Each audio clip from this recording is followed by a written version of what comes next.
So there is a couple of things that are different, you may notice.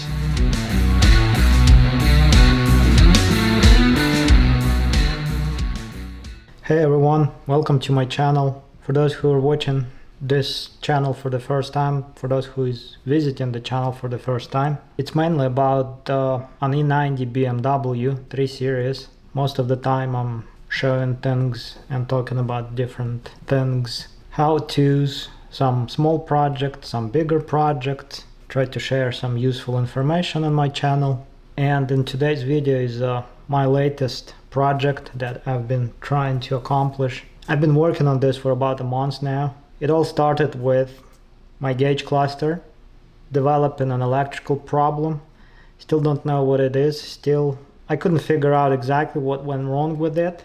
It developed a problem. It started to show all kind of weird things. It showed some warnings of systems and things that I don't have on my car, like active steering wheel. It just came out of nowhere. I have a couple of things that I'm suspecting of being the reason for the cluster going bad. One of them is the use of improper generator or alternator. And the second thing is a problem with the IBS sensor, intelligent battery sensor. And I have a video where I talk about the replacement of that sensor. By the way, it's kind of like a bad news. I still have a problem with the IBS sensor. I don't know what it is exactly at this point. So I guess I will have another video on it.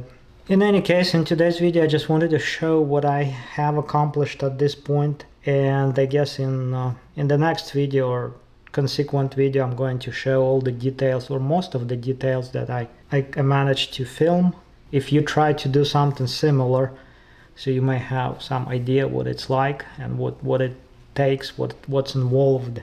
Okay, let's get to the point. This is a typical E90 gauge cluster. So what I have done, I guess I'm going to show what I have done. So this is my upgraded gauge cluster, and I guess just to get a comparison, that's what they are like if you try to compare them. So there is a couple of things that are different, you may notice. I guess the most obvious is that these silver rings on E90 regular cluster are fairly skinny, and I managed to get these larger silver rings, two of them, that are more like of a M3 style, I guess, but these are not M3 silver rings. These are of something else, and I'm going to show that in a second. So those rings are, you can see there is a difference. I guess I like these so much. I like them better, I guess. The thing number two, I guess the speedometer on this side, they both are 160 miles per hour double scale, but if you look closer, you can see how this kilometer scale has more divisions. I guess there's a division between 0 and 20 and so on. So I guess those are divisions are 10. Each division is 10 miles an hour.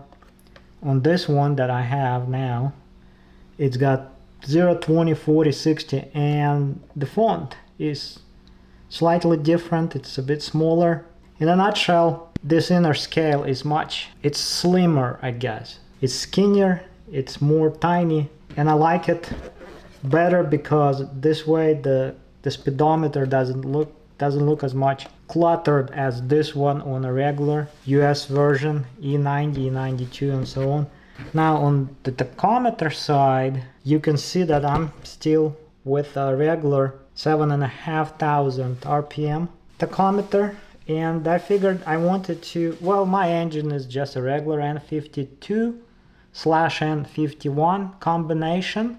Well, I can talk about that later if someone is interested to know. And my red line starts at 7,100. I guess the major difference here that I have an oil temperature gauge with temperature in centigrades.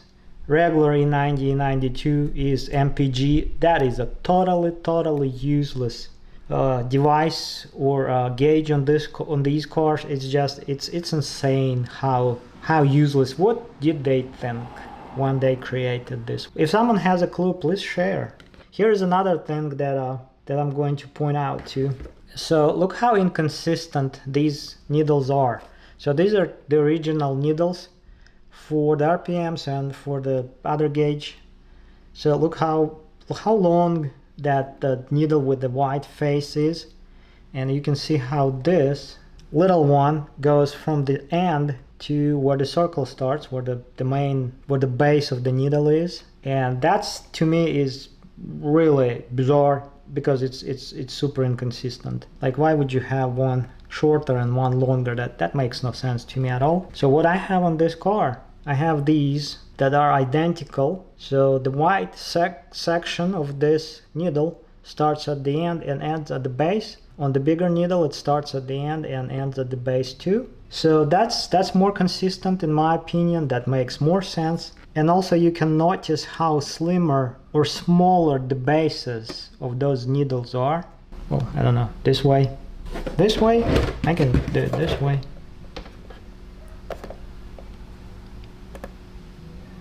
In my opinion, that makes more sense. The last thing, and you may notice that I have a real little tiny white line right there. I converted this to M3 style temperature proportional red line limit, or red line or RPM limit. So in an essence, unfortunately at this point I cannot demonstrate this, but I think I will when I plug this in and finish this project. According to the internet, this works. I'm yet to finish this project, like I already said, but when I'm done, I'm going to. I hope. Well, there's a good chance it will work. When it works, I'll show how it works. In any case, the idea behind that ring behind the face, it basically the same as on the speedometer. You have the cruise control with a white line just like that. So when you hit the cruise control and it sets the speed, there is a ring behind it that actually rotates, and it actually shows what the cruise control is. This one, the idea behind that is when you start your engine cold, the electronics basically rotate that ring and they set the red line or the yellow line to a certain RPM that's programmable. So it basically advises you not to rev the engine while it's at lower temperature, not to rev it past a certain RPM, and so that ring basically shows what the RPMs are that you should not go into or past while the engine is still cold. And of course the red line also sweeps up. In any case, that's the idea behind that, and that's programmable, so you can adjust it according to your preferences too. So there is a program, basically a coding tool that is separate from ISTA, INPA, and Beamer Geeks and such, that does that, just a few things on the gauge cluster. And I can talk about that in like I said, in the consequent video where I show all the guts and details of what I've done, or how I have done it. So yeah, that's in essence the upgrades. I think it looks unique, so I think I managed to create something that is unique. It's still a proper, I guess, regular E90 or E92, E91 gauge cluster. It's not an M, but it's unique. It doesn't look like a regular cluster. It looks like an upgraded version. Like I said, I'm pretty much done with this cluster. Well, I guess just to conclude this video, I wanted to show my donor gauge cluster, and that's where the parts came from. As you can see, I managed to break the glass. Well, that's the learning curve here. You might see that these are kind of identical or fairly similar in appearance clusters, but they are not. So on this cluster, both rings are rotatable, and you can hear the motor. There's plenty of parts that actually kind of similar but different, and that's really a shame, because BMW could have just reused the same things on both clusters, because they're the same in an essence. I wish the parts were more of an identical design, but they are not, so I had to do some modifications, and I had to cut some things, epoxy some things. By the way, UV epoxy is your best friend when you're doing something like this. It's just one of the best things that there is. The idea behind these clusters is identical, but the execution is so much different. So that's pretty much it for this video. That's all that I wanted to talk about, and I also have like good news, really. I got my exhaust hanger here. For some reason just one. I know that I ordered two. Well, I need to check my order. Here's the FCP box, and I could only find one. I need to check my order, because I kind of think that in the back of my mind I kind of remember ordering two, but just one showed up. And but the good news is that this is a Fabi Bilstein or Bilstein or Bilstein, whatever. It does look like a factory piece of hanger. The good news is that being Fabi, it says made in Germany, so that's a good thing. So I'm so tired of just having some parts for a German car being made somewhere else.